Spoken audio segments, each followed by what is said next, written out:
Welcome back to New Orleans, Louisiana, where Monday night's national championship matchup is now set. Kansas and Kentucky, and we're glad you can join us on Inside March Madness presented by Buick here on True TV. I'm Greg Gumbel alongside Greg Anthony, Seth Davis, Kenny Smith, Charles Barkley, and this game was, all people are going to talk about tomorrow is the fact that Ohio State blew a 13-point lead and they blew a 9-point lead at halftime. Yeah, well, they did, but you have to give credit to Kansas in terms of them having the ability to make plays down the stretch. The defense that Jeff Withey played on the interior on Jared Sullinger, the fact they were able to get Deshaun Thomas out of the game, the strategy to put Thomas on Robinson early ultimately may have cost him, because him getting in foul trouble, he was really ineffective offensively, been their leading scorer since really the last third of the regular season. And then I really felt, Seth, that the inability to give Aaron Craft an opportunity to get a blow at some point in the second half, I just didn't think his energy level was there. But again, give the credit to Kansas. They were deserving. They were the much better team, more aggressive in the second half. Well, you know, Kraft committed a couple of turnovers down the stretch that were problematic. He played great defense, I thought, for the bulk of the game. You know, if you look back at Kansas's games through the tournament, they struggled offensively. But all these games they won, in the second half, they clamped down on the defense. You see Ohio State shot 24% in the second half after shooting 46% in the first half. And I really felt, Kenny, that when Kansas came out early in the second half and made a couple of jump shots, and Elijah Johnson, Las Vegas native, got a little bit hot, it just felt like it relaxed them a little bit. They were playing basketball again. They were so tight and so bad offensively in the first half. It put so much pressure all over the board. And then they went to their horse, Thomas Robinson, and he brought them home. Well, Thomas Robinson was so consistent in the second half, he allowed those things to happen for Elijah Johnson and the rest of the team. Because every time he got the ball inside, he was very efficient. First half, I think he was like 4 for 10. Second half, he was like 4 for 7. Really efficient basketball in the second half, getting guys touches. But more importantly, I just felt that Ohio State had a golden opportunity. But the one thing they didn't do, they didn't close it out. And that's what this Final Four is about. These teams have gotten here because the other teams, the teams that they played before, they've never quit on. So you cannot expect to quit in a Kansas team. And I think that Ohio State, Chuck, relaxed. And they didn't attack the defense as they had been doing in the earlier going. And that, to me, was the difference. The relaxation of saying, let's get to tomorrow night, to Monday night, and it never came. Well, I look at sometimes stats live, but these something. You know, Jeff Withey, people going to say he only scored 4 points, but he was terrific with the 7 blocks. That's self-explanatory. But you got to look. They got great. Elijah Johnson had 13 points, 6 for 9. But this, to me, was the difference in the game. Travis Rutherford scored 15 points on 5 of 7 shooting. Those two guys stepped up, and we said unless somebody steps up, they were not going to win. But also, if you look at Ohio State, they shot 24% in the second half. You're not going to win many games. And that was Withey. I mean, that was him. I mean, he made the whole Ohio State team a perimeter basketball team. No question. There was no layups. All of the bully basketball that they had gotten earlier with Sullinger and everyone else, that didn't happen in the second half. It became a perimeter basketball team, and then when Thomas gets his foul trouble, who is their best perimeter shooter, now you really don't have a perimeter game because he's your best perimeter shooter. You know, that's a great point. You know, interesting, too, that coaching strategy, because both coaches had to make a decision on how they wanted to guard the other post. And the fact that they had Jeff Withey, who has the ability to be a shot blocker, and he was able to affect Jared Sullinger. Deshaun Thomas wasn't as effective defensively as the game progressed, and he got in foul trouble, but more importantly, it affected his offense because he was 3 of 14. And so a lot of times when you put an offensive player in a position where he has to be a defender, especially against a big-time scorer like Robinson, it does play a toll on you on the other end. So you got to give him a lot of credit. When you get in foul trouble, you can't get in rhythm. He was 3 for 14 for the game. When you get in foul trouble, you're kind of walking, quote-unquote, on eggshells. That's why I don't think they should have put their best outside shooter, because, first of all, he can't stop Robinson. That Robinson kid's a stud. Charles, let me ask you, and I mentioned it to you, as we watched the final play here where Aaron Craft missed the free throw and he was missing it intentionally. Yeah. You practiced that? No, not really like that. That was just a bad play. And I don't think the game, everybody's going to talk about that play and them not following with 2.9 seconds to go, they probably wasn't going to win the game at that point. They lost this game midway through the second half because their inability to make shots. Kansas got the momentum. You look at that game. Kansas made the great run, tied it up, but Ohio State went back up. But they were not able to get any stops. There were turnovers, but they just could not make a shot. You're looking for a miracle finish that didn't happen? Okay, it didn't happen because that's the only thing that was going to happen in those last 3 seconds when Kraft was trying to miss the free throw. Actually, a smart play, trying to get everyone off guard, and maybe he can get the basketball prior to it. So actually, it was a smart play in my estimation. And first of all, I don't think it was. I didn't think we were talking in the back. Oh, it's got because I asked Ken and Greg. I said, "Do you miss this free throw?" And we're like, "Yeah, they got to miss it because they didn't have any timeouts left." So we were talking. So did he surprise anybody? Not really. I mean, he did violate the rule. But he violated the rule. He violated the rule. But I don't think that play was going to work. They didn't really catch anybody off guard. But I really felt in the first half, one of the reasons why Ohio State was able to build that lead, as good as Jeff Withey was defensively, it's like Kansas was trying to go to him in the post on offense. And I really was confused by that because part of the time Sullinger was on Withey, which meant that Deshaun Thomas was the one who was guarding Thomas Robinson. And in the second half, they went to T-Rob. But you're also trying to get him in foul trouble. So you're also trying to attack Sullinger and not let him take half the floor off. So, I mean, I understand why you're doing it. He wasn't effective at it. Right. But he was on the two defense. free throws in the first Bottom half. line, Ohio State comes up 2 points shy. Kansas wins it by a score of 64-62. Up next, we'll break down tonight's first national semifinal. Louisville and Kentucky when Inside March Madness, presented by Buick, continues live from New Orleans.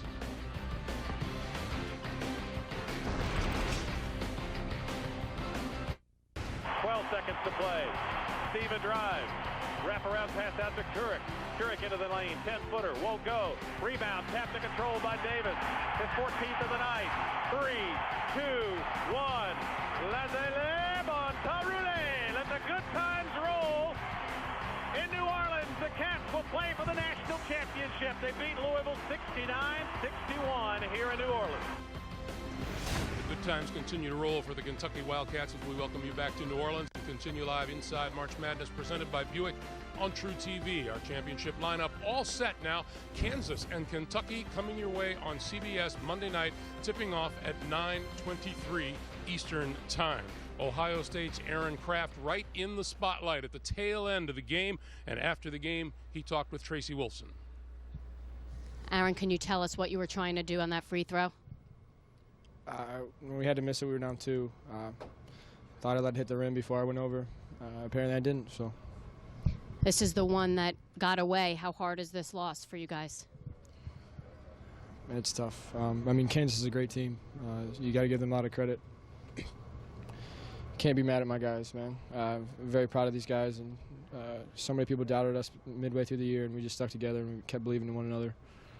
Just really proud, and got to give Kansas a lot of credit. Thanks a lot. Thanks for the time. Thank you. So that's Aaron Kraft. And, Greg, we're going to get another look at it. Explain exactly just what he did wrong.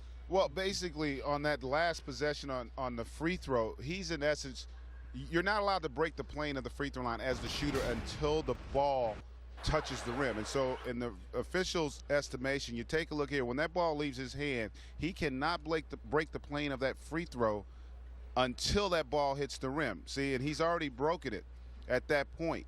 And so the question, though, I would have is, does breaking the plane mean when that foot touches the ground, or does it mean when you break the vertical plane? And see, that's something that I don't know, because it doesn't really spell that out in the rule book. Because if you think about it in terms of going out of bounds, you can jump out of bounds, but you're not out until you touch out of bounds. And so from that standpoint, I couldn't determine that. But that's what the officials call. Well, really you could really tell close. Aaron Kraft's attitude and the depression that he felt. Meanwhile, the winning Kansas Jayhawks in the locker room, headed up by head coach Bill Self.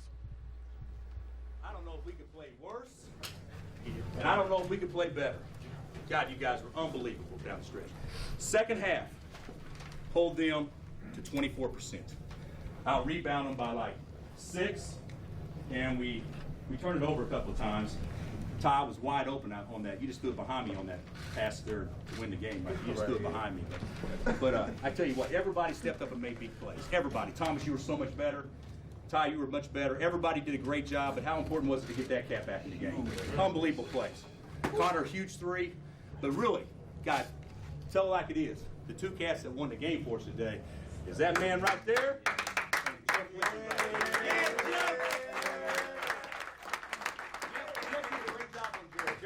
I mean, he's a great player, 5 and 19.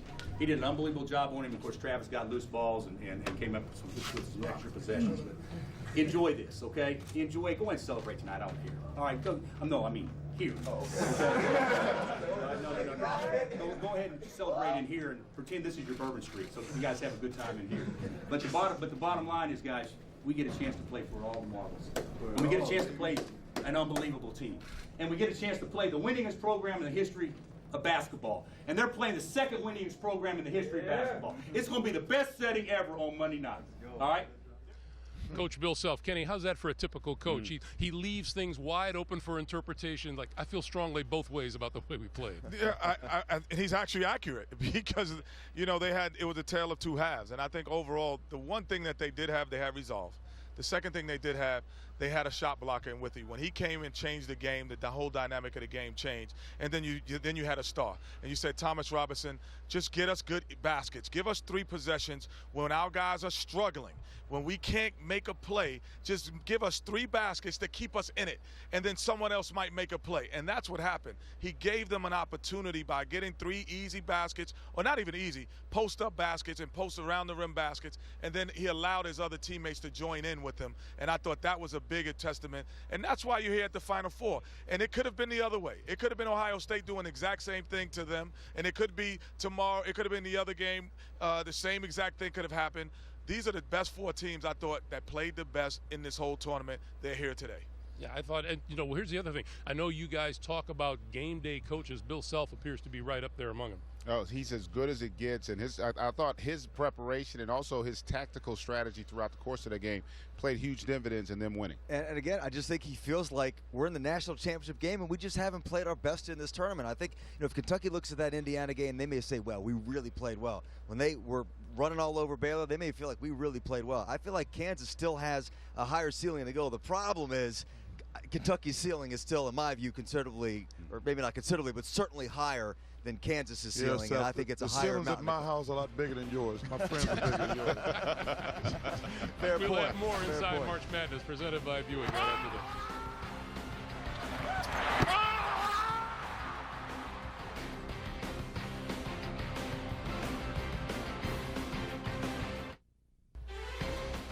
And once again, we welcome you back to Inside March Madness, presented by Buick, as we continue live from New Orleans here on True TV. Time now to hear from one of the loudest fans, presented by Coke Zero.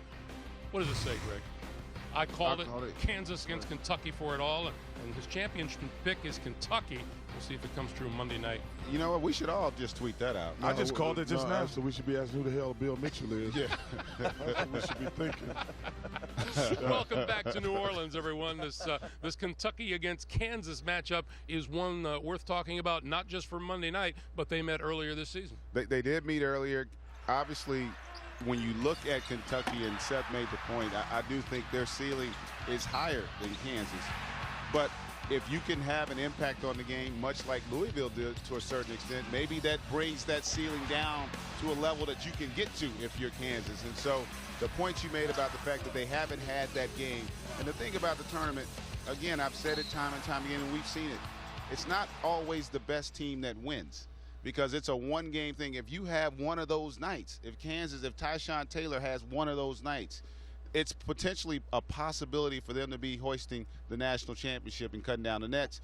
I wouldn't necessarily bet on it, but I do think the possibility exists. Well, you're not a betting man anyway in general. I am. But, I mean, certainly I think we would all probably agree that Kansas is a better team than Louisville, and Louisville had them 49-49 late in that game. So, you know, you certainly would never say never. I mean, you know, I've been saying that three-point line is David's slingshot. So if Kansas can come out and make some three-pointers and Tyshawn Taylor can finally find the bottom of the net. And the big thing to me, Kenny, about Monday night is the fact that other than North Carolina, I think Kansas was the only team in the country that can match up and give Kentucky a battle in that front court. That front court with Davis and Jones and Michael Kidd-Gilchrist, that's where Kentucky really derives its strength. You got Thomas Robinson and Jeff Withy in there. They can battle a little bit. Well, sorry to bring up North Carolina. The last name you said, Jeff Withy. He's the guy because Davis has controlled the paint. And today, Withy controlled the paint. Now, we're going to see if he's really a good of a defender as we think he is, and that's Withy, because he's going to have his hands full with Anthony Davis. And if he's able to control some of those shots and some of those jump hooks and control the paint when Terrence Jones comes flying through there and Gilchrist comes flying through there, then all of a sudden you get another team being perimeter. Because we know that Anthony Davis all year makes everyone a perimeter basketball team. You are not a layup shooting team when you play against Kentucky because of him. They have great defense on the perimeter, but him especially. So we'll see what happens. That's going to be the big matchup in the middle. Davis and Withy. Instead of on the guard. I'm not a guard today. I'm not talking guard. Yes, you I'm are. talking in the middle. Wait for it. The I'll big wait man for in the middle. You guys have 3 very good points. Y'all have 3 very good points. But I don't think it's going to be a close game at all. not a close game. I do not think it's going to be a close game. I think that this was the first time this year I thought Kentucky played nervous and tight. And they still won by 9. I think they will relax. I think the Louisville thing and their style kind of had them a little Gilchrist getting early foul trouble. I think this is a great matchup for Kentucky. And I don't see any way. I mean, yeah, could they lose? Of course they could. But I think this is a great matchup for Kentucky. And they're going to win that game. I got a question for you after we hear from Tyshawn Taylor, though. Right now we're talking about, we're watching Gilchrist, but you mentioned Tyshawn Taylor, how prominent he might be. And our Tracy Wolfson was able to catch up with Tyshawn Taylor and talk to him after the game. Tyshawn, coach was speechless going into half. What was the biggest difference in that second half for you?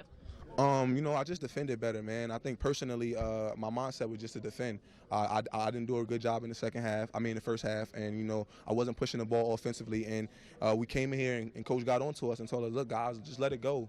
We don't have nothing to lose. We've been in this position down 9 before, and we played the worst half probably we played all year. So let's go. And that's what we did, man. We took it a possession at a time, and guys made plays. Travis was huge tonight for us, huge. Pretty much held it down for us the whole game, and Jeff again was huge. Elijah got into some foul trouble, but came in after having 4 fouls, defended really well with 4 fouls, and made offensive plays that were huge. So we had guys step up, and I think, going into this game, everybody thought it was going to be Tyshawn Aaron Craft or Jared Sullinger and Thomas Robinson, but we all understood that, it would be the other guys to make those plays, man, and Elijah did it again. Travis been playing huge as he's been, and Jeff stepped up again. So shout out to those guys for, holding it down. Up next, yeah. So it's Tyshawn Taylor in the locker room shortly after the game. We'll have some final thoughts when we come back to wrap things up when Inside March Madness, presented by Buick, continues live from New Orleans in just a moment.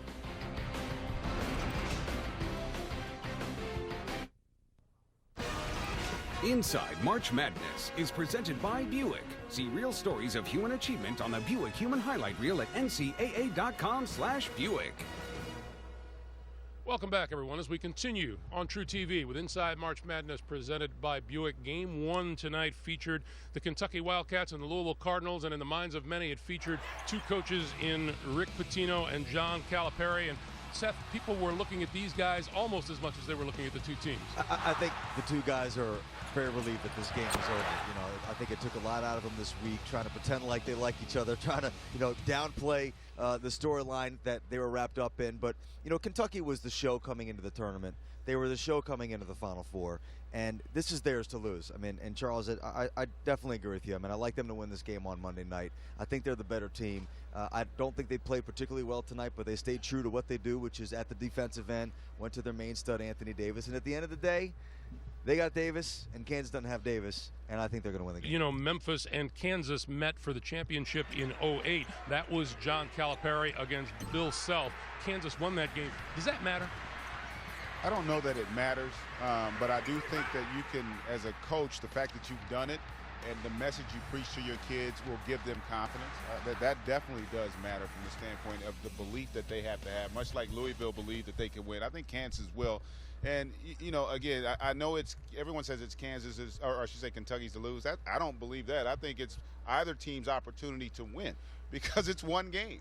And you don't have to be a better team. You just got to be better on that night. So if you're Kansas, you got to go in there with complete confidence. Well, you can bet that Bill Self is going to be asked about that, and he addressed that very thing a short while ago. The Memphis team that year was obviously as good a team as anybody in the country. You know, we were fortunate to win that game. They controlled the game late, and then we made a lot of plays down the stretch the last couple of minutes. But, you know, Cal gets a lot of credit for recruiting. But the thing that I think is sometimes lost is, you know, he's one of the very best coaches there is in the country. I mean, he can coach, and he takes guys that are so highly recruited and been told how good they are, you know, basically like, you know, these cats too, but even at a higher level, and he gets them to buy into we instead of me. I mean, they're unselfish. They like each other. They share it. They're tough. They're physical, and they guard. And you know, and that Memphis team was very similar. But you know, the Memphis team was really good, no question about this. But this Kentucky team, I think, is better than the Memphis team. Still look back and say, guys, sometimes do we make too much of the last time two coaches faced off in a really important game, or the last time two teams played each other? We always do that. It's always interesting listening to these media people talk about stuff on the news and everything. Players don't talk like that. Memphis has nothing to do with this equation. I agree with Coach Self. This Kentucky team is much better than that Memphis team, much better. And listen, they both have had a fantastic season. Can Kansas win a game? Yes, they can, but they're not going to. Well, I'll tell you what. Yeah, I mean, I have no idea why this Memphis equation is even in this, because it's two different schools. Totally different players. This is not a consistency of the same players, the same kids. So this is totally different. The one thing, as Charles said, they should win. Okay, so what does Kansas have to do to make this a game and win? For me, if you're watching Kansas and you're coaching Kansas, the one thing you have to do is that you have to keep them off guard. You can't give them a steady diet of anything. Charles was a great player in the NBA.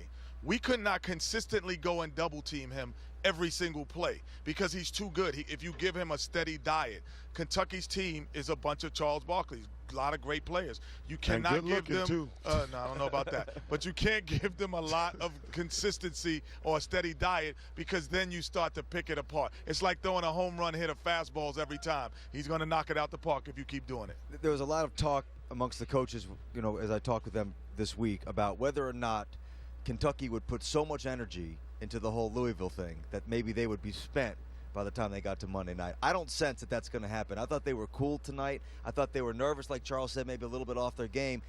My sense is, well, you know, we don't know until the game tips off, that maybe they're a little bit relieved now that that Louisville game is over. They could just relax a little bit and go play. They've been in the Dome. They've played a game. I think they're going to play great on Monday night. If they play well, the one thing about it, though, no one knows how they're going to react because they've never played for a national championship. That's the first and foremost thing you got to keep in mind. Keep in mind here, they're going to be playing for something they've never played for before. And my point earlier about what Bill Self and Calipari's in the same boat. As a coach, when you've accomplished the highest feat, when you've won a national championship, your credibility resonates a little bit more with your players. Like if you're a great coach and you've won, and you go tell a player you're a great player, you can win a championship. They tend to believe it. If you ain't never won anything and always struggled as a coach and you said the same thing to that player would probably doubt himself a little bit because who are you to tell me that? He's an accomplished coach, and I think his kids are going to come out and play with great intensity and passion, much like we saw with Louisville. I actually think it's going to be a great game. I think it's going to be an exciting game. I'm looking forward to seeing the chess match. And rowdy. Because Kentucky was right here, and Kansas was right here doing the game. Well, that's going to change Monday. It's change. Can I just point out one thing? Kenny Smith tried to say Charles Barkley was a great player, but he did choke on it, and we did have to take Took me a second. We invite you to join us Monday night at 9 Eastern Time on CBS as we present Prelude to a Championship leading up to the national title game between Kansas and Kentucky. Tip time, 9:23 Eastern. After the game, we'll be back here on True TV to wrap up Championship Monday with another edition of Inside March Madness presented by Buick. Stay tuned next on True TV for another episode of Operation Repo for our entire let's hurry up. I want to go watch Final that. Four team here in New Orleans. I'm Craig Gumbel. Thanks for watching, everybody. Have yourselves a good evening. I want to hear from that tweeter again.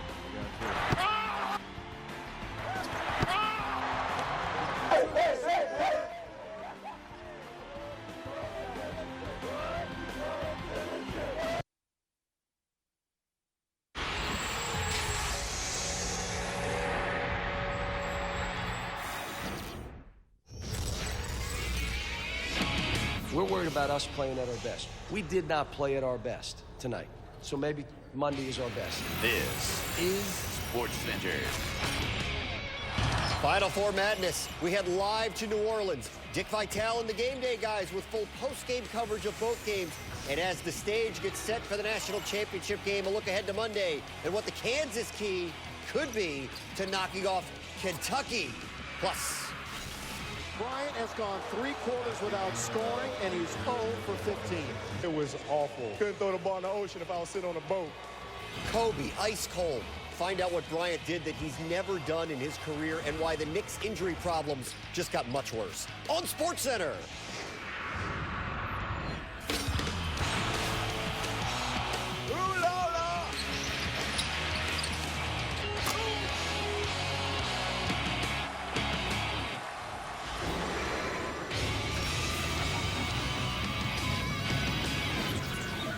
Party on Bourbon Street. If your team starts with a K, welcome into the latest edition of SportsCenter. She's Linda Cohn. I'm Bram Weinstein. They make good bourbon in Kentucky. Solace for those of the Commonwealth who chose red over blue. And if you're not in New Orleans, this is the place to be for post-game reaction and analysis. That's why we are sending you out to New Orleans and Reese Davis and the College Game Day guys.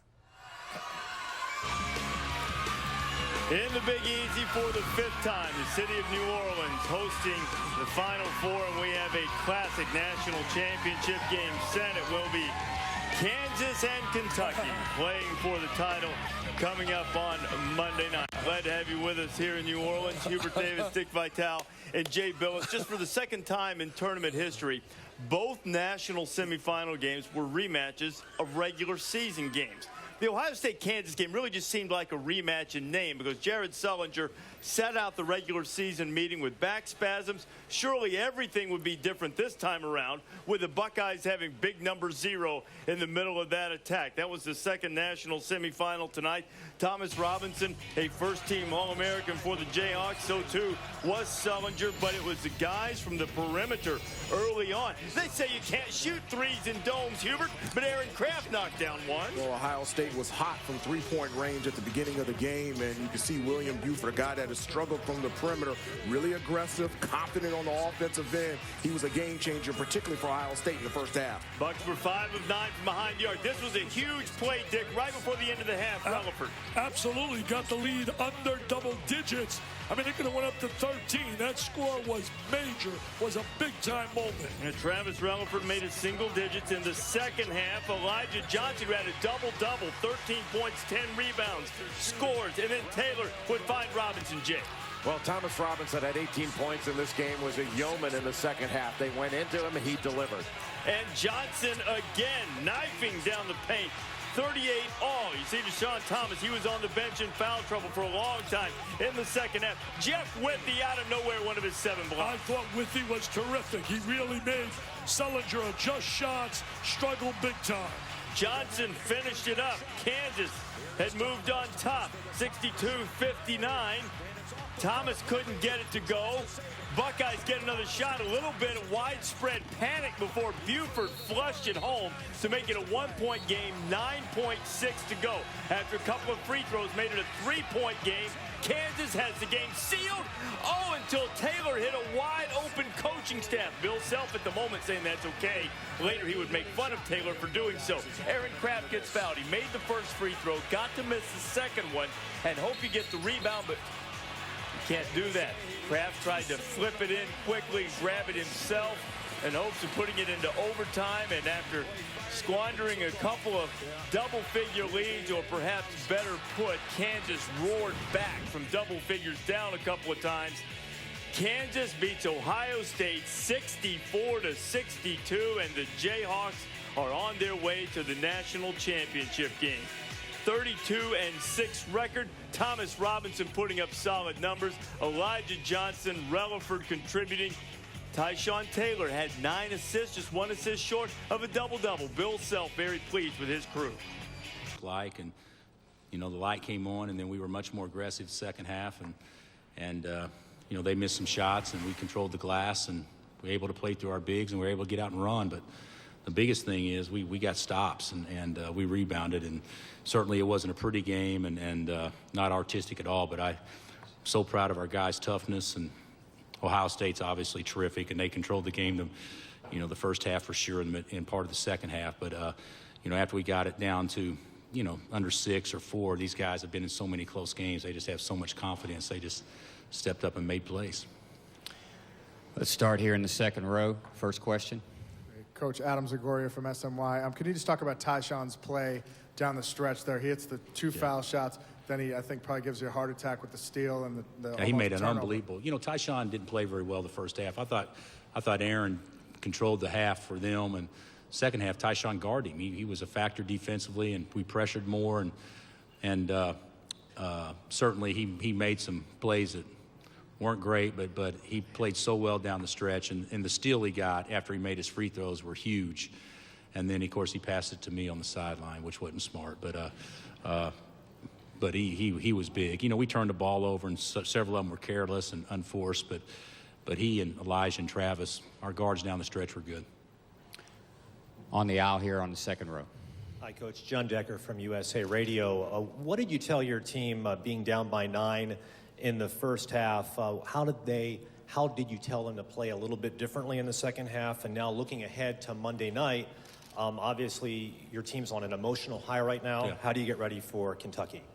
Well, these guys will tell you, I just told them at halftime that, hey, come on, boys, we're a little bit better than this. And basically, I think it's, you know, it's okay if being on a stage like this and not play well if you give yourself a best chance and you play to who you are. And that was not who we were at all the first half. And I just want our guys just to be in attack mode and be aggressive. And we did that the second half. And, you know, this game took a lot of energy. There's no question. But, you know, Kentucky had to play for 40 minutes today, too.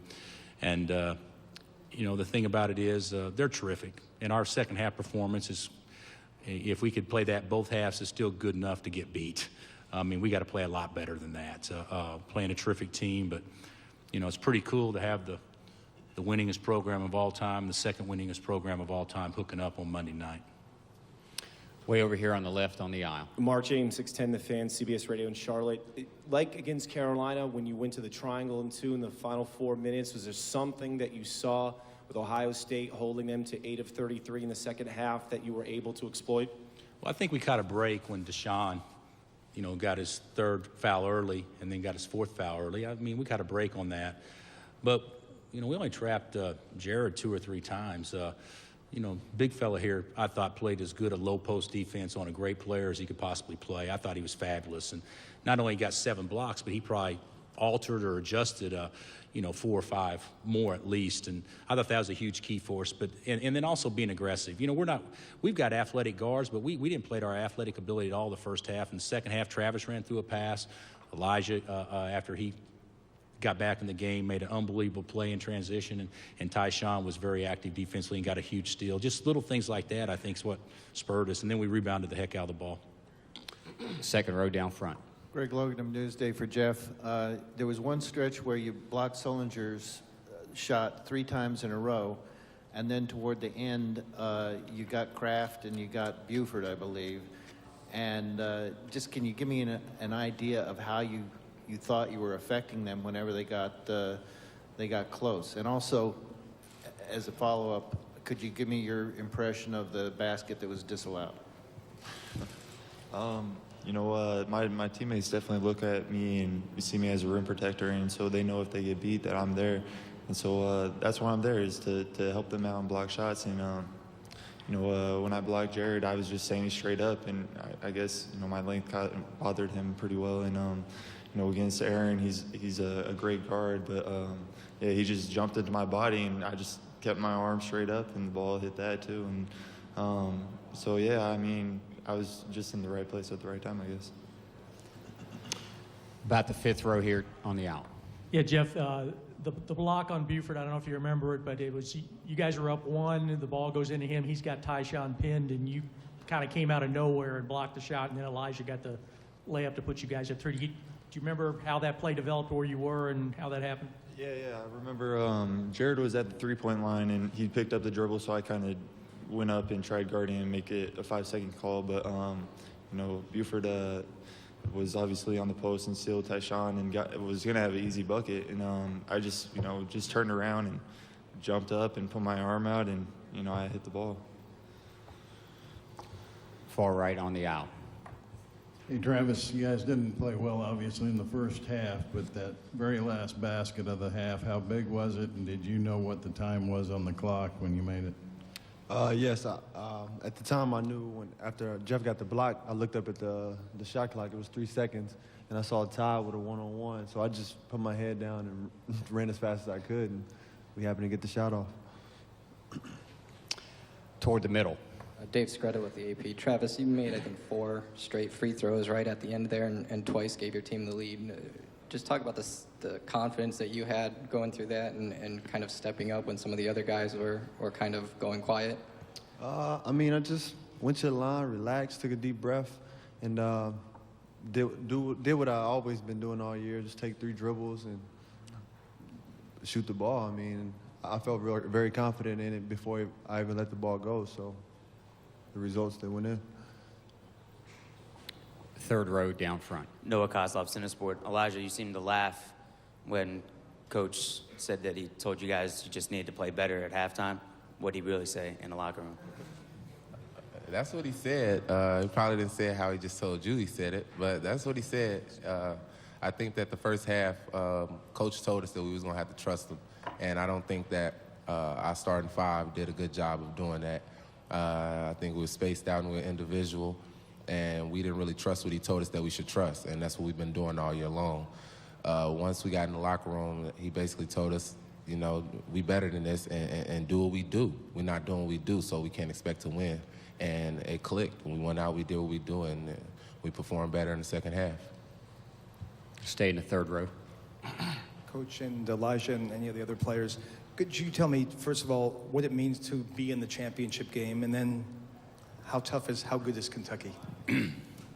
Well, I think anytime, anytime. I mean, we've been there twice as all, but certainly it's a dream for these kids to play on the biggest stage that college basketball has to offer this year, and get to play the best team in the country, hands down from day one to now, most consistent, and it's a thrill. I think it's even more of a thrill for us right now because I don't think anybody probably thought that we could get here, and we still hadn't played terrific yet in the tournament, but somehow these guys find ways to win games, and Kentucky, I haven't studied them yet, but I've watched them enough all year long.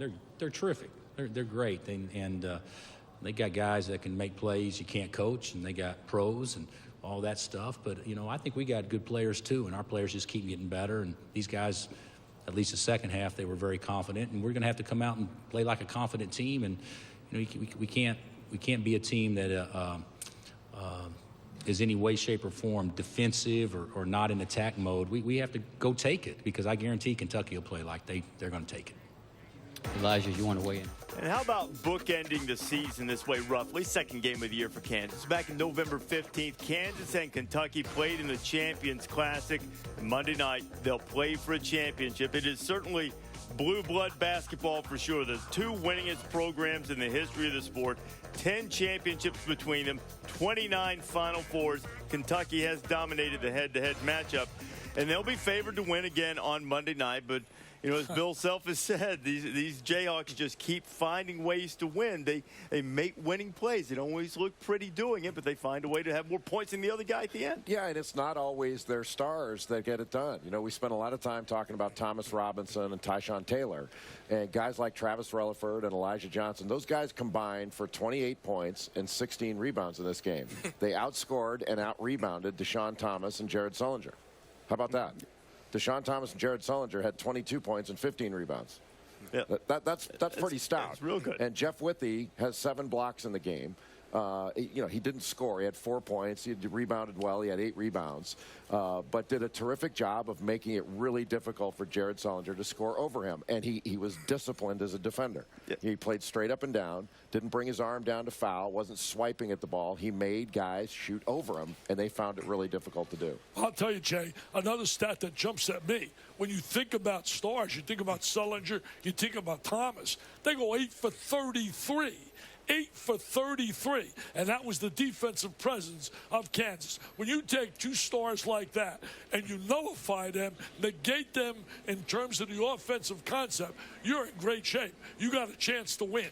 And they put themselves always in a chance to win. They had that against Purdue. I mean, I thought they were done against Purdue. Flat out done with a minute to go. I thought they were done against NC State. I mean, and here it is. You looked at this game, you watched the first half, you said, no way, no way. And then you watch the first 5 minutes of the second half, you say, wow, that's a different team, man. They had Ohio State on their heels fighting for survival in that second half. Well, I mean, in order to give themselves a chance to win against Kentucky, one, they're going to have to continue to play defense, finish their possessions with the rebound. They did a great job rebounding tonight. They're going to have to take care of the basketball. They had 17 turnovers. Kentucky's going to be all over the place. And Thomas Robinson has to be big, win that matchup against Terrence Jones down low on the post. I imagine there will be some chance of rock chalk Jayhawk in the French Quarter over the next couple of days. Jayhawks and the Cats will play for a title. Back to SportsCenter, Linda and Brand.